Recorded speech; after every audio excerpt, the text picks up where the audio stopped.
ಅಂತರಂಗದ ಸದ್ಗುರು ಸುಕ್ಷೇತ್ರ ಇಂಚಗೇರಿ ಮಠದ ಸದ್ಗುರುಗಳಾದ ಸದ್ಗುರು ಸಮರ್ಥ ಬಾಬುಸಾಹೇಬ್ ಮಹಾರಾಜರನ್ನ ಸದ್ಗುರು ಸಮರ್ಥ ಗಿರಿಮಲ್ಲೇಶ್ವರ ಮಹಾರಾಜರನ್ನ ಹೃದಯ ಮಂದಿರದಲ್ಲಿ ಧ್ಯಾನಿಸಿಕೊಂಡು ಜಗದಾಳ ಗ್ರಾಮದಲ್ಲಿ ಶ್ರೀಮಠದ ದೇಣಿಗೆ ನಿಮಿತ್ತವಾಗಿ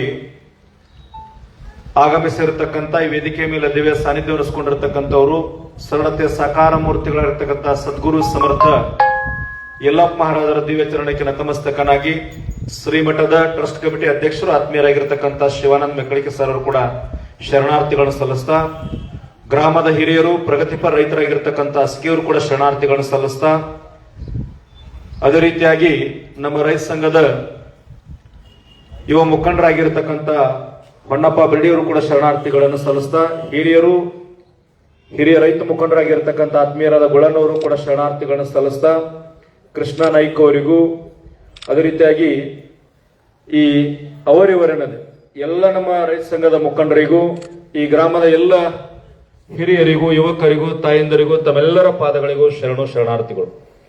ನನಗ ಮೊದಲನೇದಾಗಿ ಇಂಚಗೇರಿ ಮಠದ ಗಿರಿಮಲ್ಲೇಶ್ವರ ಮಹಾರಾಜರ ನೆನಪಿಗೆ ಬಂದ್ರೆ ಈ ಊರನ್ನು ನೋಡಿದ ತಕ್ಷಣ, ಯಾಕಂದ್ರೆ ಇಂಚಗೇರಿ ಮಠದೊಳಗ ಗಿರಿಮಲ್ಲೇಶ್ವರ ಮಹಾರಾಜರ ಭಕ್ತಿ ಬೆಳೆಸೋ ಕಾಲಕ್ಕ ಆ ಕಾಲದೊಳಗೆ ಒಂದು ಟ್ರಸ್ಟ್ ಆಗ್ಲಿ ಕೆಲವು ಜನ ಬಹಳ ಟೀಕೆ ನಿಂದೆಯನ್ನ ಮಾಡ್ತಾ ಇದ್ರು. ಪಾಪ ಪುಣ್ಯಾತ್ಮ ಇಡೀ ಸಂಪತ್ತನ ಆ ಕಾಲದೊಳಗೆ 86 ಲಕ್ಷ ರೂಪಾಯಿ ತ್ಯಾಗ ಮಾಡಿ ತಾಳ ದಮಡಿ ಹಿಡ್ಕೊಂಡು ಜೈ ಗುರು ಅಂತೇಳಿ ಹಳ್ಳಿಗೆ ಭಕ್ತಿ ಬೆಳೆಸೋ ಕಾಲದೊಳಗ ಜಗದಾಳ ನಾವಲಿಗೆ ಅಂದ್ರ ತವ್ರ ಮನಿ ಇದ್ದಂಗ ಗಿರಿಮಲ್ಲೇಶ್ವರ ಮಹಾರಾಜರಿಗಿತ್ತ ಆ ಕಾಲದೊಳಗೆ ಹೊಳಸಾಲ್ ದಂಡಿ ಒಳಗೆ. ನಾವು ಈಗ ಯಾಕ ಸಂದರ್ಭ ನೆನಪು ಮಾಡ್ಕೊನಿ ಅಂತಂದ್ರ ಈ ನಿಮ್ಮ ಗ್ರಾಮ ಹಿಡ್ಕೊಂಡು 55-56ನೇ ಹಳ್ಳಿ ಅನಿಸ್ತದ ಇದು ನಾವು ಪಟ್ಟಿ ಮಾಡೋದು. ಎಲ್ಲಿ ಹೋದಲ್ಲಿ ಪಂಚಾಯತಿ ಒಳಗ ಯಾವ್ದಾರ ಒಂದು ಸಭಾಭವನದೊಳಗ ದೇವಸ್ಥಾನದೊಳಗಡೆ ಅಲ್ಲೇ ಕುಡಿಸಿ ಒಂದು 25-30 ಜನ ಹಿರಿಯರ ಯುವಕರು ಕೂಡಿ ಕಾರ್ಯಕ್ರಮ ಮಾಡ್ತಿದ್ದೀವಿ. ನಾ ಬಂದ ತಕ್ಷಣ ಹೊನ್ನಪ್ಪ ಬಿರ್ಡಿ ಅವ್ರಿಗೆ ಕೇಳಿದೆನ, ಹಿಂಗ್ಯಾಕೆ ಹಾಕಿರಿ ಅಂತಂದಾಗ ನಮ್ಮೂರಿಗೆ ಮೊದಲೇ ಸಾರಿ ಬರಾಕತ್ತೀರಿ, ಅದಕ್ಕೊಂದು ವಿಶೇಷ ಇರ್ಲಿ ಅಂತ ಹಾಕಿವ್ರಿ ಅಂತಂದ್ರು. ಪಟ್ಟಿ ಮಾಡಕ ಹಿಂಗ್ ಸ್ವಾಗತ ಮಾಡ್ಕೊಂಡ್ರೆ ಅದು ನಿಜವಾದ ಭಕ್ತಿ ಊರದ. ನಾವು ಬಹಳಷ್ಟು ವಿಷಯಗಳನ್ನ ಈಗಾಗಲೇ ಹೇಳ್ಯಾರ. ರೈತ ಸಂಘ, ರೈತ ಹೋರಾಟ, ತತ್ವ ಚಿಂತನೆಗಳಾಗಿರ್ಬೋದು, ಕಬ್ಬು, ಅರಿಶಿನ, ಗೋವಿನ ಜೋಳ ಎಲ್ಲ ಒಂದು ಬೆಳೆ ಆಗ್ಲಿ ಹೆಂಗ್ ಬೆಳಿಬೇಕು ಎಲ್ಲ ವಿಷಯಗಳು ತಮಗೂ ಗೊತ್ತದ. ನಾ ಏನ್ ಹೆಚ್ಚಿನ ಆಳಕ್ಕೆ ಹೋಗೋದಿಲ್ಲ. ಒಂದ ಮಾತನ್ನ ತಮಗ್ ಸ್ಪಷ್ಟಪಡಿಸ್ತೀನಿ. ರೈತ ಯಾವಾಗ ಸ್ವಾವಲಂಬಿ ಆಗ್ತಾನ, ಸದೃಢ ಆಗ್ತಾನ, ಗಟ್ಟಿ ಆಗ್ತಾನ, ತನ್ನ ಕಾಲ ಮ್ಯಾಗ ತಾನು ಸ್ವತಂತ್ರವಾಗಿ ಎಂದೂ ಕೂಡ ಬ್ಯಾಂಕಿನೊಳಗಾಗಿರ್ಬೋದು ಎಷ್ಟೋ ಲಕ್ಷಾಂತರ ರೈತರು ಇವತ್ತು ಯಾಕೆ ಇಡೀ ನಾಡಿನ ರೈತರು ಅವ್ರಿವ್ರನ್ನದ ಆ ಜಿಲ್ಲೆ ಈ ಜಿಲ್ಲೆ ದಕ್ಷಿಣ ಕರ್ನಾಟಕ ಉತ್ತರ ಕರ್ನಾಟಕ ಅಲ್ಲಾರ್ದ ಗುರ್ಲಾಪುರದ ಒಂದು ಸಾದಾ ರಸ್ತೆ ಮ್ಯಾಗ 10 ಲಕ್ಷ ಜನ ಸೇರಿದಾಗ ಒಂದು ಸಣ್ಣ ಮನಿ ಒಳಗ ಸಾಮಾನ್ಯ ಮದುವೆ ಮಾಡ್ಬೇಕಾದ್ರೆ ಶ್ರೀಮಂತ ಮಾಡ್ಬೇಕಾದ್ರ ನಾವು 8-10 ಜನ ಸೇರಿ 8-10 ದಿನ ಲೆಕ್ಕ ಮಾಡ್ತೀವಿ. ಊಟದ ಏನಾಗ್ತದ, ಖರ್ಚು ವೆಚ್ಚ ಏನಾಗ್ತದ, ಯಾರು ಬರ್ತಾರ, ಹೆಂಗ ಅವ್ರ ಸಂರಕ್ಷಣೆ ಮಾಡಬೇಕು ಅಂತ ಹೇಳಿ. ಅದರ ಗುರ್ಲಾಪುರದೊಳಗೆ 8-10 ಲಕ್ಷ ಜನ ದಿನನಿತ್ಯ 3 ಹೊತ್ತು ಊಟ ಮಾಡ್ತಿತ್ತು. ಎಂದೂ ಕೂಡ ಒಂದು ತುತ್ತು ಅನ್ನಕ್ಕೆ ಕೊರತೆ ಬೀಳಿಲ್ಲ. ಅದು ಕೊಟ್ಟವ್ರು ಯಾರಂದ್ರೆ ನೀವು ಅದೇರಿ. ಪ್ರತಿ ಹಳ್ಳಿಯೊಳಗ ತಾಯಂದ್ರು ರೊಟ್ಟಿ ಮಾಡಿ ಕೊಟ್ಟಾರ. ಈ ನಾಡಿನೊಳಗೆ ಐತಿಹಾಸಿಕ ಹೋರಾಟ, ಯಾವುದೇ ಧರ್ಮ ಇಲ್ಲ, ಜಾತಿ ಇಲ್ಲ, ಪಕ್ಷ ಇಲ್ಲ, ರಾಜಕಾರಣ ಇಲ್ಲ, ಮತ್ತೊಂದು ಮುಗದೊಂದು ಸಣ್ಣವರು ದೊಡ್ಡವರು ಏನಿರ್ಲಿಲ್ಲ. ಇಡೀ ನಾಡಿನ ಕಬ್ಬು ಬೆಳೆಗಾರ ಅನ್ನೋದಕ್ಕಿಂತ ಗುರ್ಲಾಪುರವನ್ನ ಮಂಡ್ಯ ಮೈಸೂರದಿಂದ ಚಾಮರಾಜನಗರ ಮಠ ಪ್ರತಿಯೊಬ್ಬರು ಯಾಕೆ ನೋಡ್ಲಿಕ್ಕೆ ಬರ್ತಿದ್ರು ಅಂತಂದ್ರ ಎಲ್ಲವನ್ನ ಮರೆತು ಒಂದು ರಸ್ತೆಯ ಮಧ್ಯ ಮ್ಯಾಗ 8-10 ಲಕ್ಷ ಜನ ಸ್ವಾಭಿಮಾನದಿಂದ ಒಕ್ಕಟ್ಟಾಗಿ ಯಾಕೆ ಕುಂಡಿರ್ತಾ ಇದ್ದಾರೆ, ಏನು ಉದ್ದೇಶ ಇವ್ರದದ? 300 ರೂಪಾಯಿ ಬಿಲ್ ಸಿಕ್ಕ ದೊಡ್ಡದಲ್ಲ ಅದು. ಆ 300 ರೂಪಾಯಿ ಬಂದು ಎಲ್ಲೋ ಹೊಂಟಾದ ರೈತಂದ ಇವತ್ತು. ನಾವು ನಿಜವಾಗ್ಲೂ ಯಾವ ಹಣವನ್ನ ಪಡ್ಕೋಬೇಕು, ಯಾವುದನ್ನ ಗಟ್ಟಿಗೊಳಿಸಿಕೊಳ್ಬೇಕು ನಾವೆಲ್ಲ ಸ್ವಾಭಿಮಾನಿಗಳಾಗಿ ಅಂತಂದ್ರ ಯಾವಾಗ ಗುರ್ಲಾಪುರದಂತ ರೈತ ಹೋರಾಟ ಮುಂದಿನ ದಿನಮಾನದೊಳಗ 10 ಲಕ್ಷ ಅಲ್ಲ 20 ಲಕ್ಷ 50 ಲಕ್ಷ ಜನ ಯಾವಾಗ ನಾವು ಸ್ವಾಭಿಮಾನಿಗಳಾಗಿ ಒಂದು ವೇದಿಕೆ ಮ್ಯಾಗ ಯಾವಾಗ ಬಂದ ನಾವು ಕೊಡ್ತೀವಲ್ಲ, ಕೂಡಿದಾಗ ಯಾವಾಗ ನಾವು ನಂಜುಂಡ ಸ್ವಾಮಿಯವರು, ಬಾಬಾಗೌಡರು, ಈ ಭಾಗದ ಗಟ್ಟಿ ಧ್ವನಿ ಗಡದಣ್ಣವರ ಚಿಂತನೆಯೊಳಗೆ ಯಾವಾಗ ನಾವು ಒಂದು ಕಡೆ ಗಟ್ಟಿ ಕೂಡುತ್ತೀವಲ್ಲ, ಒಂದು ಸಣ್ಣ ಉದಾಹರಣೆಯನ್ನು ಹೇಳ್ತೀನಿ ನಾನು. ಸರ್ಕಾರಕ್ಕೆ ಇಡೀ ಕರ್ನಾಟಕದಲ್ಲಿ ಹೋದ ವರ್ಷದ ಅಂಕಿ ಸಂಖ್ಯೆ ಪ್ರಕಾರ 20,000 ಕೋಟಿ ಟ್ಯಾಕ್ಸ್ ಹೋಗ್ತದ. ಕಬ್ಬು ಬೆಳೆಯವ್ರು ನೀವು, ಅದರ ಪರಿಶ್ರಮ ನಿಂಬುದು, ಹಣ ನಿಂಬುದು, ದುಡಿಮೆ ನಿಂಬುದು 20,000 ಕೋಟಿ ಸರ್ಕಾರಕ್ಕೆ ಹೋಗ್ತದ. ನಾವು ಏನಕ್ಕೆ ಕೇಳಬೇಕಾಗ್ಯದ, ಬರೀ 6,000 ಕೋಟಿಯನ್ನು ವಾಪಸ್ ಇಸ್ಕೊಂಡ್ಬಿಟ್ರೆ 1,000 ರೂಪಾಯಿ ಟನ್ನಿಗೆ ಹೆಚ್ಚಾಗ್ತದ. ನಮಗದು ಗೊತ್ತಿಲ್ಲ. 10 ರೂಪಾಯಿ, 15 ರೂಪಾಯಿ, 5 ರೂಪಾಯಿ ಭಿಕ್ಷುಕರು ಕೊಟ್ಟಂಗೆ ಮಾತಾಡ್ತಾರೆ ಕಾರ್ಖಾನೆಯವರು. ಬೆಳಗಾವಿಯ ಶುಗರ್ ಕಮಿಷನರ್ ಆಫೀಸ್ನೊಳಗೆ ನಮ್ಮೆಲ್ಲ ರೈತ ಮುಖಂಡರು ಸೇರಿದಾಗ ಎಷ್ಟು ಬಿಲ್ ಹೆಚ್ಚು ಮಾಡ್ತೀರಿ ಚರ್ಚೆ ಮಾಡ್ರಿ ಅಂತಂದಾಗ 5 ರೂಪಾಯಿ, 10 ರೂಪಾಯಿ, 15 ರೂಪಾಯಿ ಮಾತಾಡ್ತಾ ಇದ್ರು ಅವರು. ಮನಿ ಒಳಗೊಂದು ಸಣ್ಣ ಮಗು ಒಳಕತ್ರ 10 ರೂಪಾಯಿ ಕೊಟ್ರೆ ಸುಮ್ಕೊಂಡ್ರುವಂತ ಪರಿಸ್ಥಿತಿ ಇಲ್ಲಿ ಇವತ್ತು. 100 ರೂಪಾಯಿ ನೋಟ್ ಕೊಟ್ಟಾಗ ಒಂದು 10 ನಿಮಿಷ ಅಂತ ಆಗ್ತದ. ಎಲ್ಲವೂ ರೇಟ್ ಹೆಚ್ಚಾಗ್ಯದ, ಬೆಳೆಗಳಿಗೆ ರೇಟ್ ಹೆಚ್ಚಿಲ್ಲ. ಈ ಸ್ವಾವಲಂಬಿ ಆಗಬೇಕಾದ್ರೆ ನಮ್ಮ ಉದ್ದೇಶ ಏನದ ಅಂತಂದ್ರೆ, ಇಡೀ ಕನ್ನಡ ನಾಡು ಎಲ್ಲ ಮಠಗಳದವ. ಕರ್ನಾಟಕದೊಳಗೆ ಧರ್ಮ ಜಾತಿ ಮತ ಅನ್ಲಾರ್ದ ನಮ್ಮದು ಒಂದು ಮಠ ಐತಪ್ಪ, ನಮ್ಮದು ಸ್ವಾಭಿಮಾನ್ಲಿ.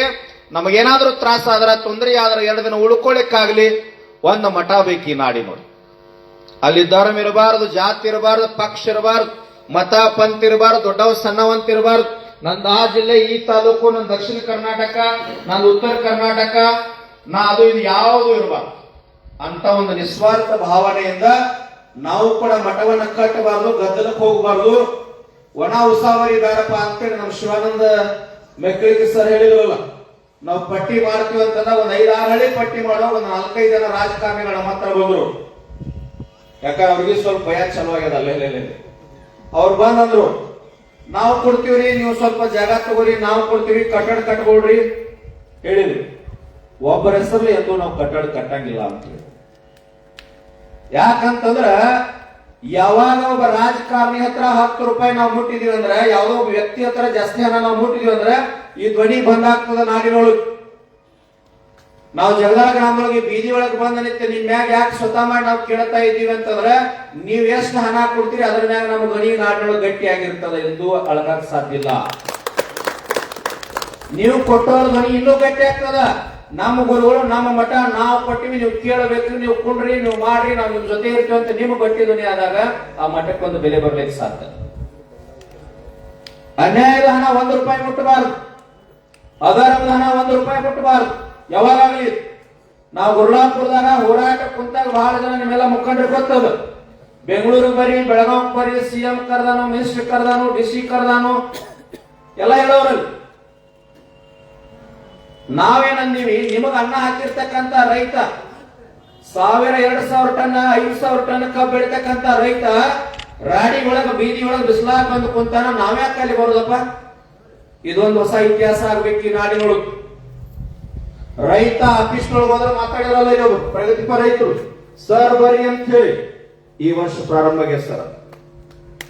ಕರ್ನಾಟಕದೊಳಗ 31 ಜಿಲ್ಲೆಯೊಳಗೆ ಯಾವುದೇ ಹಸಿರು ಟವಲ್ ಹಾಕೊಂಡೋಗಿ ನಾವು ರೈತ ಅಂತಂದ್ರೆ ಅಧಿಕಾರಿ ಎದ್ದು ನಿಂತು ಗೌರವ ಕೊಡ್ತಕ್ಕಂಥ ತಾಕತ್ತು ಗಡದಣ್ಣವ್ರ ಆಶೀರ್ವಾದದಿಂದ ಇವತ್ತು ತಯಾರಾಗಿ ನಿಂತದ. ಅದಾಗ್ಬೇಕು. ಯಾವುದೇ ರಾಜಕಾರಣಿ ಮನೆಗೆ ನಾವು ಹೋಗ್ಬಾರ್ದು. ನಮಗೇನು ಯಾವ ಪಕ್ಷ, ಧರ್ಮ, ಜಾತಿ, ಯಾವುದೇ ವ್ಯಕ್ತಿ ವಿರೋಧ ಇಲ್ಲ, ಪರವಾಗಿಲ್ಲ ನಮಗೆ. ಆಗ ರೈತ ಅಂತ ಬಂದಾಗ, ಸ್ವಾಭಿಮಾನ ಅಂತ ಬಂದಾಗ, ಭೂಮಿ ಅಂತ ಬಂದಾಗ, ಬೆಲೆ ಅಂತ ಬಂದಾಗ, ನಮ್ಮದು ಅಂತ ಬಂದಾಗ ನಾವೆಲ್ಲ ಒಕ್ಕಟ್ಟಾಗಿ ಗಟ್ಟಿಯಾಗಿಲ್ಲ. ಜಗದಾಳ ಗ್ರಾಮಕ್ಕೆ ಸಮಸ್ಯೆ ಬಂತು ಅಂದ್ರೆ ಪಕ್ಷ, ರಾಜಕಾರಣ, ಚುನಾವಣೆ ಬಂದಾಗ ನೋಡ್ಕೋಬೇಕು. ಆಗ ರೈತ ಅಂತ ಬಂದಾಗ ನಾವೆಲ್ಲರೂ ಯಾವಾಗ ಒಕ್ಕಟ್ಟಾಗ್ತೇವೆ ಅವಾಗ ಮಾಡ್ಲಿಕ್ಕೆ ಸಾಧ್ಯದ. ನಾ ಏನ್ ಹೆಚ್ಚು ಮಾತಾಡಲ್ಲ. ಮಠದ ಬಗ್ಗೆ ಇನ್ನೊಂದು 2 ನಿಮಿಷ. ನಮ್ಮದು ಇಂಚಿಗೆರೆ ಅಧ್ಯಾತ್ಮ ಸಂಪ್ರದಾಯದ ಪರಂಪರೆ. ನಮಗೆ ಧ್ಯಾನಕ್ಕೆ ಮಹತ್ವ ಹೆಚ್ಚಿಕೊಟ್ಟಿರ್ತಕ್ಕಂಥ ಒಂದು ಪರಂಪರೆ. ನಮ್ಮಲ್ಲಿ ಒಂದು ಪಿರಮಿಡ್ ಆಕಾರದೊಳಗ ಮಠದೊಳಗ ಒಂದು ಧ್ಯಾನ ಮಂದಿರ ಇರ್ತದ. ಆ ಧ್ಯಾನ ಮಂದಿರದ ಶಕ್ತಿ ಅಂತದ್ದು ಅಂತಂದ್ರ, ನೀವು ನಾಳೆ ನಿಮ್ಮ ಮಕ್ಕಳು ಎಲ್ಲೆಲ್ಲೋ ಶಿಕ್ಷಣಕ್ಕೆ ಇರ್ತಾವ, 2 ತಿಂಗಳು ರಜೆ ಇದ್ದಾಗ ನಮ್ಮಲ್ಲಿ ಒಂದು 2 ತಿಂಗಳು ತಂದು ಬಿಟ್ರಿ ಅಂತಂದ್ರ 3 ಟೈಮ್ ಧ್ಯಾನ ಇರ್ತದ ಮಠದೊಳಗೆ. ಆ ಧ್ಯಾನವನ್ನ ಹೆಂಗೆ ಇರ್ತದಂದ್ರ, ಎಂತ ಶಕ್ತಿ ಇರ್ತದಂದ್ರ, ನಾವು ಬರೀ ಸಂಗೊಳ್ಳಿ ರಾಯಣ್ಣ ಹಂಗಿದ್ದ, ವಿವೇಕಾನಂದ್ರ ಹಿಂಗಿದ್ರು, ಶಿವಾಜಿ ಮಹಾರಾಜರು ಹಿಂಗಿದ್ರು, ಇಂಚಗೇರಿ ಮಠದ ಮಾಧವಾನಂದ್ರ ಹಿಂಗಿದ್ರು, ಗಿರಿಮಲಪ್ಪ ಮಹಾರಾಜರು ಹಿಂಗಿದ್ರು. ಬರೀ ಇತಿಹಾಸ ಹೇಳೋದು ಮತ್ ನಮ್ಮ ಮನೆಗೆ ಹೋಗುದು. ಅವರೆಲ್ಲ ಆಗಿ ಹೋದ ನಂತರ ನಮ್ಮ ಮಕ್ಕಳು ಯಾಕೆ ಹಂಗ ಆಗ್ತಾ ಇಲ್ಲ? ನಮ್ಮ ಮಕ್ಕಳು ಯಾಕೆ ಹಂಗ ತಯಾರಾಗ್ತಾ ಇಲ್ಲ? ನಮಗೆ ಭೂಮಿ ಕಡಿಮೆ ಇಲ್ಲ, ಹಣ ಕಡಿಮೆ ಇಲ್ಲ, ಬಂಗಾರ ಕಡಿಮೆ ಇಲ್ಲ, ಮನಿ ಕಡಿಮೆ ಇಲ್ಲ, ಶ್ರೀಮಂತಿಕೆನೂ ಅಷ್ಟೇ ಅದ. ಬೆಂಗಳೂರು, ಹುಬ್ಬಳ್ಳಿ, ದೆಹಲಿ ಒಳಗೆ ನಿಮ್ಮ ಮಕ್ಕಳು ಹೋಗಿ ಅಭ್ಯಾಸ ಮಾಡಕತ್ತೇವ. ಮತ್ ಯಾಕೆ ಮಕ್ಕಳು ಅದರ ನಂತರದೊಳಗೆ ಯಾಕೆ ವಿವೇಕಾನಂದ ಮತ್ತೊಬ್ಬ ಹುಟ್ಲಿಲ್ಲ ಈ ನಾಡಿನೊಳಗ? ಡಾಕ್ಟರ್ ಬಿ ಆರ್ ಅಂಬೇಡ್ಕರ್ ಮತ್ತೊಬ್ರು ಯಾಕೆ ಹುಟ್ಲಿಲ್ಲ? ಸಂಗೊಳ್ಳಿ ರಾಯನ್ ಯಾಕೆ ಹುಟ್ಲಿಲ್ಲ?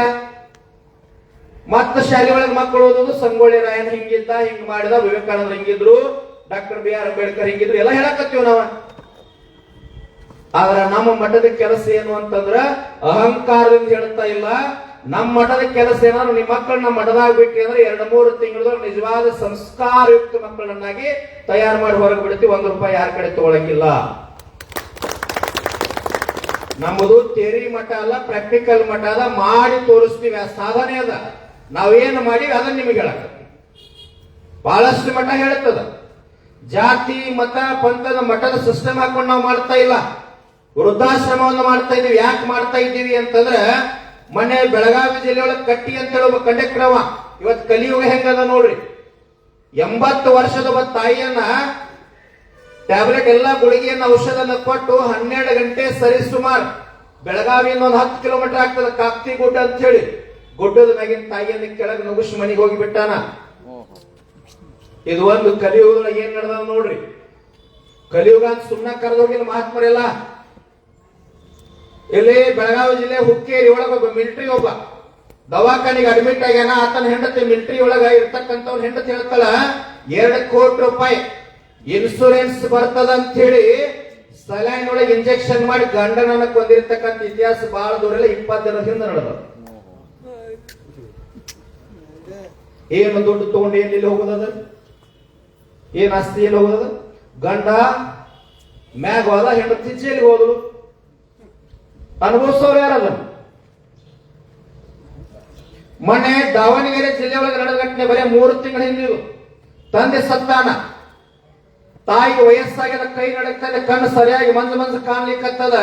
ಒಬ್ಬರ ಮಗ ಅಮೆರಿಕಾದಾಗದಾನ, ಇನ್ನೊಬ್ಬ ಮಗ ಆಸ್ಟ್ರೇಲಿಯಾದೊಳಗದಾನ. ಇಂಥ ಹಿರಿಯರು ಬಂದು ಫೋನ್ ಮಾಡ್ತಾರೆ, ನಿಮ್ಮ ತಂದೆ ತೀರ್ಕೊಂಡಾರ ಬಾ ಅಂದ್ರ ಇಬ್ರು ಮಕ್ಕಳು ಫೋನ್ಯಾಗ ಮಾತಾಡ್ತಾರ. ಅವ್ರು ಏನ್ ಮಾತಾಡ್ತಾರಂದ್ರ, ಇವತ್ತ ತಂದೆ ಸತ್ತಾನ, ನಾ ಹೋಗ್ತೀನಿ, ನನ್ನ ಕೆಲಸ ಬಿಡು ಮಾಡ್ಕೊಂಡು ನಾ ಹೋಗ್ತೀನಿ, ತಾಯಿ ಸತ್ತಾಗ ನೀ ಹೋಗಕ್ಕೆ ಹಂಚ್ಕೊಳ್ಳು ಅಂತ ಹೇಳ್ತಾರೆ. ಎಲ್ಲಿ ಅದರಿ? ಯಾವ ಸಂಸ್ಕಾರ ಎಲ್ಲಿ ಹೊಂಟದ? ಹೆತ್ತ ತಂದೆ ತಾಯಿಯನ್ನ ನಡು ರಸ್ತೆ ಮ್ಯಾಗ 9 ತಿಂಗಳ ರಕ್ತ ಮಾಂಸವನ್ನ ಹಂಚ್ಕೊಂಡು ತನ್ನ ಬದುಕನ್ನ ಸವಿಸಿರ್ತಕ್ಕಂಥ ಜನ್ಮದಾತೆ ತಾಯಿಯನ್ನ ಬೀದಿಯೊಳಗೆ ಬಿಡ್ತಕ್ಕಂಥ ಸಂಸ್ಕಾರ ಹೊಂಟದ ಅಂತಂದ್ರೆ ಎಲ್ಲಿ ಹೊಂಟದ ನಮ್ಮ ಚಿಂತನೆಗಳು? ಎಷ್ಟು ಮಂದಿ ಹೋಗ್ಯಾರಿ? ಇಲ್ಲಿ ಮಲ್ಲಿಕಾರ್ಜುನ ದೇವಸ್ಥಾನದ ಆಂಜನೇಯದ, ಗ್ರಾಮ ದೇವತೆ ದುರ್ಗಾದೇವಿ ಅಂತ ಹೇಳಿದ್ರಿ. ಇವರೆಲ್ಲರ ಶಕ್ತಿಯಿಂದ ಕೋವಿಡ್ದೊಳಗೆ ಬಹಳ ದೊಡ್ಡ ಮಠಾಧೀಶರಂದ್ರೆ ಉಳಿದಿಲ್ಲ, ಬಹಳ ದೊಡ್ಡ ರಾಜಕೀಯ ಸ್ಥಾನದೊಳಗೆ ಉಳಿದಿಲ್ಲ, ಸಾವಿರಾರು ಕೋಟಿ ಆಸ್ತಿ ಅದಾದ್ರೆ ಉಳಿದಿಲ್ಲ, 1000 ಎಕರೆ ಭೂಮಿ ಉತ್ತಾರ ನಂದ ಹೆಸರಾದ್ರ ಉಳಿದಿಲ್ಲ. ಅವರೆಲ್ಲರನ್ನೂ ಸರಿಸಿ ನಮ್ಮನ್ನ ಭಗವಂತ ಉಳಿಸ್ಯಾನಂದ್ರೆ ಏನ್ ಮಾಡ್ಲಿಕ್ಕೆ ಉಳಿಸ್ಯಾನ? ಏನಾದ್ರೂ ಈ ನಾಡಿಗೆ, ಈ ಮಣ್ಣಿಗೆ, ಈ ತಾಯಿ ನಾಡಿಗೆ ಏನಾದ್ರೂ ಒಂದು ಸೇವಾ ಮಾಡುವ ಸಲುವಾಗಿ ಉಳಿಸ್ಯಾನ. ಜಗತ್ತು ನಮ್ಮನ್ನು ನೋಡುತ್ತಿರ್ತದ, ಜಗತ್ತು ನಮ್ಮನ್ನು ನೋಡುತ್ತಿರ್ತದ. ನಾವೇನ್ ನೋಡಿಲ್ಲ ಮಾಡಿಲ್ಲ, ನಾವೊಂದ್ ಬೇರೆ ಆರಾಮದಿವಿ ಅನ್ಸಲ್ಲ. ಜಗತ್ತು ಪ್ರತಿಯೊಂದು ಕಣ್ಣುಗಳು ಇವ್ರ ಮ್ಯಾಗ ದೃಷ್ಟಿ ಇರ್ತಾವ. ಸಮಾಜದ ಮುನ್ನೆಲೆಗೆ ಬಂದಿರತಕ್ಕಂಥ ವ್ಯಕ್ತಿ ಮ್ಯಾಗ ಲಕ್ಷ್ಯ ಇರ್ತದ. ಅದಕ್ಕಾಗಿ ಬದುಕು ಹೆಂಗಿರ್ಬೇಕಂದ್ರೆ 3 ದಿನ ಬದುಕಿದ್ರು ಸಹಿತ ಸಾರ್ಥಕತೆಯಿಂದ ಬದುಕಬೇಕು. ಇವತ್ತು ಗಡದನವ್ರ ಹೆಸರು, ಗಡದನವ್ರ ಜೀವಂತ ನಮ್ಮ ಮಧ್ಯೆ ಶರೀರ ಸಮೇತ ಆಗಿಲ್ಲ. ಆದ್ರ ಈ ಭಾಗದೊಳಗಲ್ಲ, ಇಡೀ ಉತ್ತರ ಕರ್ನಾಟಕದೊಳಗೆ ಗಟ್ಟಿ ಹೋರಾಟದ ಧ್ವನಿ ಯಾರಪ್ಪ ಅಂತಂದ್ರ ಸಾಮಾನ್ಯ ಹೊಲದಾಗಿಂದ ಹೊರಗೆ ಬರೆದಿರ್ತಕ್ಕಂಥ ರೈತನಿಗೆ ಕೇಳ್ರಿಪ್ಪ, ಏ ಗಡದನವ್ರು ಇದ್ರಿ. ಆ ಶಬ್ದ ರೈತನ ಬಾಯಾಗ ಬರ್ತದ. ಹಂಗ ನಾವು ಬದುಕಬೇಕಾಗ್ಯದ. ಒಂದು ಸಾರ್ಥಕತೆ ಜೀವನವನ್ನ ಸದೃಢ ನಾವು ಮಾಡ್ಕೊಳ್ಬೇಕಾಗ್ಯದ. ಇವತ್ತು ಹೆಂಗಾಗ್ಯದಂದ್ರ ಪರಿಸ್ಥಿತಿ ನಮ್ಮದು ಒಂದು ಕನಸದ. ಇವತ್ತು ಜಗದಾಳದೊಳಗೆ ನೆನಪಿಟ್ಟುಕೋರಿ, ಗುರುಜಿ ಹೇಳಿ ಹೋಗ್ಯಾರ ಅಂತ ತಪ್ಪು ತಿಳ್ಕೊಬೇಡ್ರಿ. ನಮ್ಮದು ಕನಸದ. ನಮ್ದೇನು ಮನಿ ಮ್ಯಾಗ ಮನಿ ಕಟ್ಟಬೇಕು, ಬಂಗಾರದ ಕಟ್ಟಗ ಕಿರೀಟ್ ಹಾಕೋಬೇಕು, ಇದು ಯಾವುದು ಇಲ್ಲ. ಒಂದು ಕನಸು ಏನದ ಅಂತಂದ್ರ,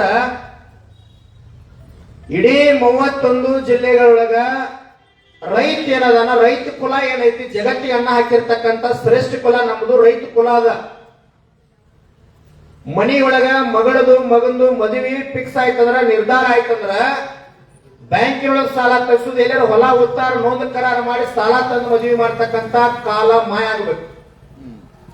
ಏನಾಗಬೇಕಂತಂದ್ರ ಒಳಗ ಟ್ರೆಜರಿ ಒಳಗ ಕಪಾಟ್ ಒಳಗೆ ಹೋಗಿ ಕೈ ಹಾಕಿ ತಂದು ನನ್ನ ಮಗಳ ಮದುವೆ ಮಾಡ್ತೀನಪ್ಪ ಅಂತಕ್ಕಂಥ ಸಾಮರ್ಥ್ಯ ಸಾಮಾನ್ಯ ರೈತಗೆ ಯಾವಾಗ ಬರ್ತದಲ್ಲ ಅವಾಗ ಸ್ವತಂತ್ರ ಸಿಕ್ಕದಕ್ಕೊಂದು ಸಾರ್ಥಕ.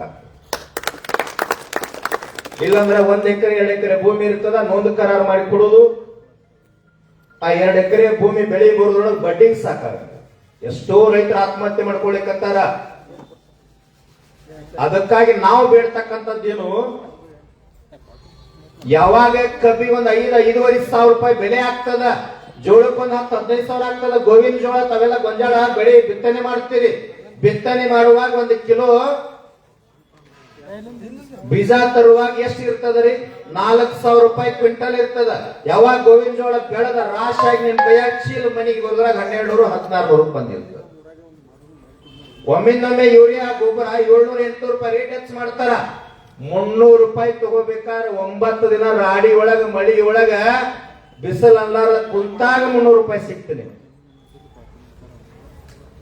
ಆದ್ರ ಒಂದಂತೂ ಸತ್ಯ ತಮ್ಮ ಗಮನಕ್ಕಿರ್ಲಿ, ನಾವು ಯಾವಾಗ ಈ ಧರ್ಮ, ಜಾತಿ, ಮತ, ಪಂಥ, ಪ್ರಾದೇಶಿಕತೆ ಅದು ಇದು ಎಲ್ಲವನ್ನ ಬಿಟ್ಟು ಯಾವಾಗಾದ್ರೂ ನಾವು ಒಕ್ಕಟ್ಟು ಆಗಾಕತ್ತೀವಲ್ಲ, ಇವತ್ತು ನಾಡಿನೊಳಗೆ ಹೆಂಗಾಗ್ಯದ ಅಂತಂದ್ರೆ ವಿಚಾರ ಮಾಡ್ರಿ.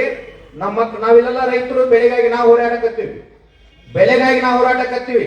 ನಮ್ಮ ಮಕ್ಕಳು ಧಾರವಾಡ, ಹುಬ್ಬಳ್ಳಿ, ಬೆಂಗಳೂರಾಗ ಕಲಿಯಾಕತ್ತಾವ, ಕಾಲ್ಫಾರ್ಮ್ ಇಲ್ಲ, ಉದ್ಯೋಗ ಕರೀತಾ ಇಲ್ಲ. ರಾಜ್ಯದೊಳಗೆ 2,86,000 ಹುದ್ದೆಗಳ ಖಾಲಿ ಅದಾವ. 5 ವರ್ಷದ ಒಂದು ಹುದ್ದೆ ಕರೆದಿಲ್ಲ. ನಮ್ಮ ಮಕ್ಕಳಲ್ಲಿ ಓದಾಕತ್ತೇವ. ಅವರು ಸ್ಟ್ರೈಕ್ ಮಾಡಕ್ ಹೋದಾಗ ಸನ್ಮಾನ್ಯ ಮುಖ್ಯಮಂತ್ರಿಗಳ ಜೊತೆ ಹೋದಾಗ ಅವ್ರು ಆಗೋದಿಲ್ಲ ಅಂತ ಹೇಳಿದ್ರು. ಅವಾಗ ರೈತ ಸಂಘದ ಭಾಷೆಯೊಳಗ ನೇರವಾಗಿ ಮಾತನಾಡಿದ ತಕ್ಷಣ ಮತ್ತೊಂದು ತಾಸು ವಿಧಾನಸೌಧದೊಳಗೆ ಮೀಟಿಂಗ್ ಕರ್ಕೊಂಡು ಹೋದ್ರು. ಆ ತಾಕತ್ ಎದಕ್ಕದಂದ್ರ ಟವಲಕ್ಕದ. ಈ ನಾಡಿನೊಳಗ ಎಂತ ದೊಡ್ಡ ವ್ಯಕ್ತಿ ಇದ್ರು ಸಹಿತ ಗೌರವ ಕೊಟ್ಟು ವಾಪಸ್ ಗೌರವ ತಗೊಳ್ತಕ್ಕಂಥ ಶಕ್ತಿ ಈ ನಾಡಿನೊಳಗೆ ತಂದು ಕೊಟ್ಟಂತವ್ರು ನಂಜುಂಡಸ್ವಾಮಿ ಮತ್ತು ನಮ್ ಗಡದನವ್ರು.